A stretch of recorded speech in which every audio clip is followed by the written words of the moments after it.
sharing this today from within Gravity Form's notification section. This assumes that you already have created a Gravity Form and so on, and you've created a notification and activated it. So once you get there, you go to notifications and you're here. I just want to demonstrate what seems to be a more reliable way of structuring the emails.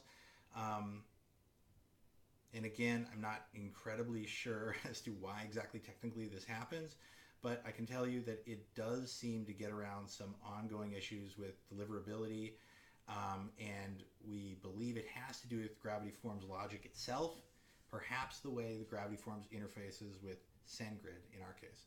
So here's how it works. Here's the name of this notification, and typically, the way that you usually do it is you just enter an email and boom. Okay. Situations, and that's fine, that's still recommended. But when situations come up where you have to do all kinds of routing, or 10 people want to get the notification, we found that inexplicably the BCCs a lot of times test okay and they'll run for a little while and then it'll just stop. The same with the send to. Technically you're allowed to just pile them in here. So right now, the current most recommend, but I'm currently not recommending that. I'm currently recommending one in each of those fields and using conditional routing for the rest. Now, what I didn't realize about conditional routing was that you can send them to everyone. The idea of, the idea of routing is usually that only one of these people can get it, and you can do kind of advanced rules and all that kind of stuff. What I did here is I just did, I merged in the agent name, and you could do that just by going here because there's no merge field up here. Going here, picking the the name of whatever email field is, right, and copying it up here. That's how I did that. So if agent 1, and here's the deal here, I'll talk you through it. Basically, we've got 4 agents that could receive a lead on up to 4 agents that could be receiving a lead, and that's because there could be a potential of 4 co-listing agents. And so the way that we worked it out here was that we put the merge photo. So if agent 1 contains an email, an @ sign, it's going to send to them. It's also going to send to this person if they have an @ sign. And this gets around a problem that happens down here sometimes, which is where you do the same thing down in the BCC. And what will happen is, because there isn't an email agent 1, it will try to send an email to a blank email address. And that gets into some of the issues, okay? So what we've done here is anything that could not have an email address, any of these fields could possibly not be filled in with an email address, and it could just go to the default person. We've put up here. In BCC, it looks like we're actually keeping everyone that gets one on every email, okay?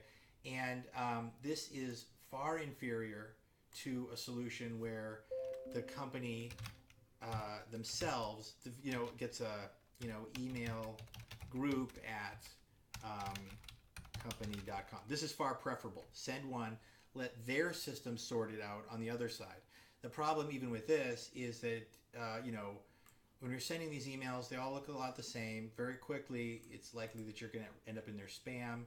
And this, at least if it's set up correctly, it's less likely to do that, because this email will get one email and distribute it to all these people, and it's configured on their side. They can control it at any time. They have that power.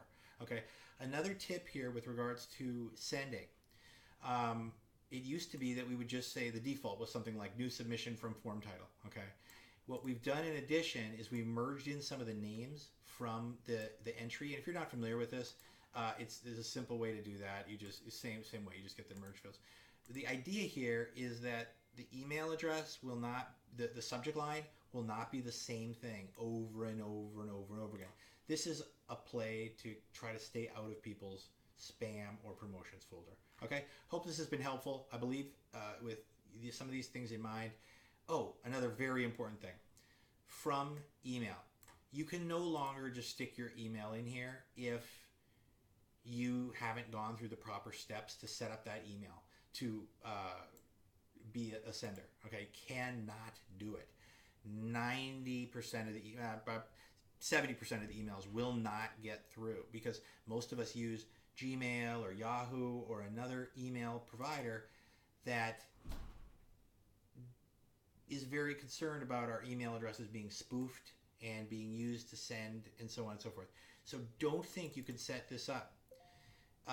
If anything, see what happens when you leave it blank. It'll probably be something, like WordPress or something. If you're a virtual results client, use this email, notifications@virtualresults.com. Never change it. Never change that. Instead, put a reply to email address in here. Okay, and that's where you put your email address that they'll reply to. And this is very, very important. This is very important. Not for any of the same reasons that this is important, but just for email deliverability, you have to have all the right T's crossed, I's dotted in order to get things through. And with leads, deliverability is obviously critical. Thanks a lot. Hope this helps.